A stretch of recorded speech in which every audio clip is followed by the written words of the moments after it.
ముఠా సభ్యులు సైబరాబాద్ ఎస్ఓటి పోలీసులకు చిక్కారు. నిందితుల నుండి 2 కోట్ల విలువైన 840 గ్రాముల కొకైన్, ఎఫిడ్రిన్, 5 ఫోన్లు స్వాధీనం చేసుకున్నారు. కానిస్టేబుల్ పరారీలో ఉన్నాడు. మంగళవారం కేసు వివరాలు వెల్లడిస్తామని పోలీసులు తెలిపారు. విశ్వసనీయ సమాచారం మేరకు తిరుపతికి చెందిన గుణశేఖర్ ఏపీ పోలీస్ విభాగంలో కానిస్టేబుల్. తిరుపతి రూరల్ ప్రాంతానికి చెందిన నిరుద్యోగి ఉన్నం సురేంద్ర, బాపట్ల జిల్లా కర్లపాలెం మండలానికి చెందిన కాంట్రాక్టర్ దొంతిరెడ్డి హరిబాబురెడ్డి, అద్దంకి మండలానికి చెందిన ఫాస్ట్ ఫుడ్ నిర్వాహకురాలు చెగుడు మెర్సీ మార్గరెట్, షేక్ మస్తాన్ వలీ, దేవరాజు యేసుబాబు గుణశేఖర్తో కలిసి ఒక ముఠాగా ఏర్పడ్డారు. గుర్తు తెలియని వ్యక్తుల ద్వారా 840 గ్రాముల కొకైన్, ఎఫిడ్రిన్ తెప్పించారు. దీన్ని సోమవారం హైదరాబాద్ తీసుకొచ్చారు. కూకట్పల్లి పరిధి ఆల్విన్ కాలనీ రోడ్డు హోటల్ దగ్గర విక్రయించేందుకు సిద్ధమయ్యారు. సమాచారం అందుకున్న ఎస్ఓటి పోలీసులు వారిని అదుపులోకి తీసుకుని తనిఖీ చేయగా కొకైన్, ఎఫిడ్రిన్ పట్టుబడింది. కానిస్టేబుల్ గుణశేఖర్ మినహా మిగిలిన 5గురిని పోలీస్ స్టేషన్కు తరలించారు. నిందితులపై కేసు నమోదు చేశారు. కానిస్టేబుల్ ప్రస్తుతం పరారీలో ఉన్నాడని పోలీసులు తెలిపారు. సో 2 కోట్ల విలువయ్యే కొకైన్ని తెలంగాణ పోలీసులు పట్టుకున్నారంటండి. పట్టుకుంటే సంతోషము. ఇక్కడ మన ప్రశ్న ఏంటంటే డ్రగ్స్, ఇది కూడా డ్రగ్స్కు సంబంధించింది. అండ్ స్వయంగా ఒక పోలీస్ కానిస్టేబుల్ చేశారు. ఇప్పుడు ఆ పోలీస్ కానిస్టేబుల్ మోకాళ్ళపై ఇతర పోలీసులు బూటుకాళ్లతో ఆ మోకాళ్లను అదిమి పడితే వేరే పోలీసులు వచ్చి లాఠీలు విరిగేలాగా ఆ కానిస్టేబుల్ని కొడతారా, కొట్టి ప్రదర్శిస్తారా, ఆ వీడియోలను పబ్లిక్కు రిలీజ్ చేస్తారా? నిన్న వంగలపూడి అనిత గారు మాట్లాడుతూ చట్టాల్ని పోలీసులు చేతిలోకి తీసుకోవడం ఏంది, చట్టాల్ని అమలు చేసేదే పోలీసులు కదా అన్నారు. ఇప్పుడు ఒక పోలీస్ కానిస్టేబుల్ తప్పు చేశాడని చెప్పేసి ఈనాడులోనే వచ్చింది. కొకైన్ దందా నడుపుతున్నాడు, డ్రగ్స్ దందా నడుపుతున్నాడని ఈనాడులోనే వచ్చింది. అతనికి శిక్ష వేయమని మాత్రమే మేము చెప్తున్నాం. ఎందుకంటే భారత శిక్షా స్మృతి ప్రకారం కొన్ని శిక్షలు ఉంటాయి, నిర్దిష్టమైన శిక్షలు ఉంటాయి. ఆ శిక్షల్ని వేయాలని మేము అడుగుతున్నాం. ఇప్పుడు మరి పోలీసు వాళ్ళు ఆ కానిస్టేబుల్ని నడి రోడ్డు పైన కూర్చోబెట్టి ఆ కానిస్టేబుల్ మోకాళ్ళ పైన వేరే పోలీసు వాళ్ళు వాళ్ళ యూనిఫామ్తో వాళ్ళ బూట్లతో ఆ మోకాళ్ళను అదిమి పడితే కానిస్టేబుల్లు కర్రలు ఇరిగేలాగా, అంటే ఇతర పోలీసులు కర్రలు ఇరిగేలాగా కానిస్టేబుల్ను కొడతారా? అది రికార్డు చేసి లైవ్లో అందరికీ చూపిస్తారా? అంటే ఏది రైట్ ఏది రాంగ్ అని చెప్పడానికే కదండి మనకు సెక్షన్స్ ఉన్నాయి, చట్టాలు ఉన్నాయి. లేదు వీళ్ళు చేసింది కరెక్ట్ అని వంగలపూడి అనిత ఎట్లా చెప్తుందో నాకైతే ఆశ్చర్యంగా ఉంది. తప్పు చేసిన వాళ్ళకి శిక్ష పడాలి. ఇప్పుడు మనమంతా కోరుకునేది ఏంది, ఆ కానిస్టేబుల్కి శిక్ష పడాలి. ఎందుకంటే ఆ కానిస్టేబుల్ ఎవరినైనా చెడగొట్టే ఆస్కారం ఉంది. ఆ డ్రగ్స్ తెలిసో తెలియకో మన ఇంట్లో వాళ్ళు కూడా వాడచ్చు, అంటే వాళ్ళకు కూడా అమ్మొచ్చు, వాళ్ళు కూడా ప్రలోభాలకు లోను కావచ్చు. Prevention is always better than cure. ఒక డాక్టర్ చెప్తున్నా, మనం రోగం వచ్చిన తర్వాత రోగాన్ని నయం చేసుకునే దానికంటే రోగం రాకోకుండా చూసుకోవాలి. ఇప్పుడు ఇటువంటి వాళ్ళు డ్రగ్స్ అమ్మకపోతే గంజాయి బ్యాచ్ అనేది ఏర్పడదు. సో పోలీసు వాడే చేస్తున్నాడు, ఈనాడు వాడే చెప్పాడు. సో ఆ పోలీసుల్ని మేము అడిగేది ఏంటంటే ఇప్పుడు నడి రోడ్డు మీద లాఠీలతో కొడతారా, అది లైవ్లో చూపిస్తారా? వంగలపూడి అనిత గారు అలా చేయడం తప్పు కాదు అని మీరు అన్నప్పుడు ఇంకా కోర్టులు ఇవన్నీ ఎందుకు? ఇప్పుడు ధారావాహికలోనే వస్తాయి కదండి, డైలీ సీరియల్ లాగా. రోజు సాయంకాలం 8 గంటలకి ఫలానా సెంటర్లో, 8 అంటే చీకటి అయితేములే, 4 గంటలకి ఫలానా బందర్ సెంటర్లో, లేకపోతే విజయవాడ సెంటర్లో, లేకపోతే అనంతపురం పుట్టపర్తి సర్కిల్ దగ్గర, లేకపోతే కడప 7 రోడ్ల కూడల దగ్గర కొట్టే కార్యక్రమం ఉంటుంది. దొంగల్ని కొడతాము, కాళ్ళకేసి లాఠీలు తీసుకుని కొడతాము, అవి రికార్డ్ చేస్తాము. మీరు పిల్లలు, పెద్దలు, మీ ఇంట్లో వృద్ధులు అందరూ కూడా కళ్ళార్పకుండా చూడండి, మేము శిక్షల్ని అమలు చేస్తున్నాం అని కొట్టి ఇంకా లైవ్ ప్రోగ్రాంలు పెడితే పోద్ది కదా. అది తప్పుగానప్పుడు,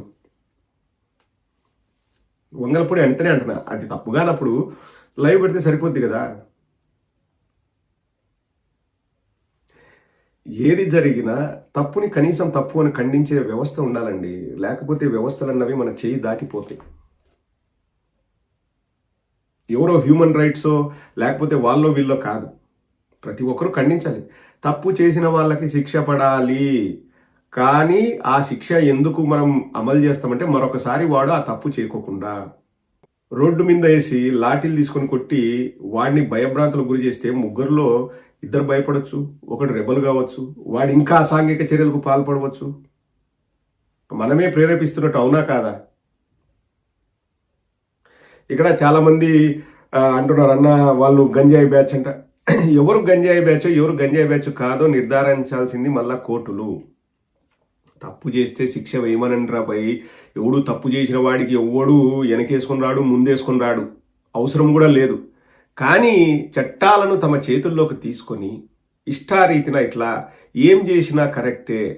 ఇప్పుడు వైఎస్ఆర్ కాంగ్రెస్ పార్టీ వాళ్ళు 100 కంప్లైంట్ లెటర్లు ఇచ్చినా ఒక్కదానిపైన కూడా ఎఫ్ఐఆర్ రిజిస్టర్ చేయకోకుండా, తెలుగుదేశం వాళ్ళు ఒకటిపైన 15 మంది కేసులు పెడితే 15 ఎఫ్ఐఆర్లు రిజిస్టర్ చేయడం ఎంతవరకు కరెక్టు? అది కరెక్టు అని చెప్పేసి వంగలపూడి అనిత గారు అంటున్నారు. ఇంక ఇలాగే జరుగుతూ పోతా ఉంటే మనం చూస్తూ ఉండాలనా? అంటే వాళ్ళు చట్టాలకు కొత్త పేర్లు పెట్టి, చట్టాలకు కొత్త భాషని చెప్పి, చట్టాలకు ఎర్రబుక్కు రాజ్యాంగం అనే దాన్ని యాడ్ చేస్తుంటే మనం కళ్ళు మూసుకొని అన్ని చూస్తూ ఉండాలనా? అదే నా ప్రశ్న. ఒకసారి మీరంతా ఆలోచించండి.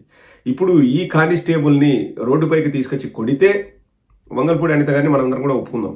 కొట్టలేదనుకోండి, అది మళ్ళీ అక్కడ స్వార్థం కదా, అక్కడ వాళ్ళ సెల్ఫిష్నెస్ కదా.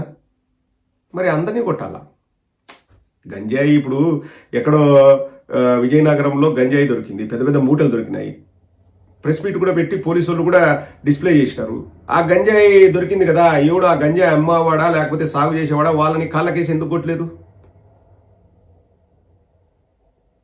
ఎందుకు కొట్టలేదు? ఆలోచన చేయాల.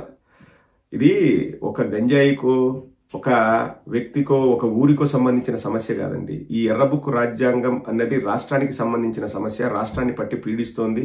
వాళ్ళు చట్టాలని చేతిలోకి తీసుకుంటున్నారని చెప్పాలన్నదే మా ఉద్దేశం. సంబంధించింది. అండ్ స్వయంగా ఒక పోలీస్ కానిస్టేబుల్ చేశారు. ఇప్పుడు ఆ పోలీస్ కానిస్టేబుల్ మోకాళ్ళపై ఇతర పోలీసులు బూటుకాళ్లతో ఆ మోకాళ్లను అదిమి పడితే వేరే పోలీసులు వచ్చి లాఠీలు విరిగేలాగా ఆ కానిస్టేబుల్ని కొడతారా? కొట్టి ప్రదర్శిస్తారా?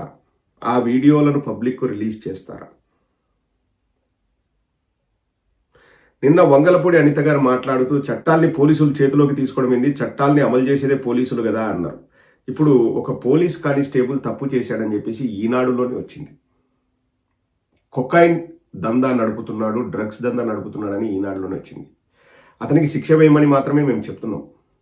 ఎందుకంటే భారత శిక్షాస్మృతి ప్రకారం కొన్ని శిక్షలు ఉంటాయి, నిర్దిష్టమైన శిక్షలు ఉంటాయి. ఆ శిక్షల్ని వేయాలని మేము అడుగుతున్నాం. ఇప్పుడు మరి పోలీసు వాళ్ళు ఆ కానిస్టేబుల్ని నడి రోడ్డు పైన కూర్చోబెట్టి, ఆ కానిస్టేబుల్ మోకాళ్ళ పైన వేరే పోలీసు వాళ్ళు వాళ్ళ యూనిఫామ్తో, వాళ్ళ బూట్లతో ఆ మోకాళ్ళను అదిమి పడితే కానిస్టేబుల్ కర్రలు ఇరిగేలాగా, అంటే ఇతర పోలీసులు కర్రలు ఇరిగేలాగా కానిస్టేబుల్ను కొడతారా? అది రికార్డు చేసి లైవ్లో అందరికీ చూపిస్తారా?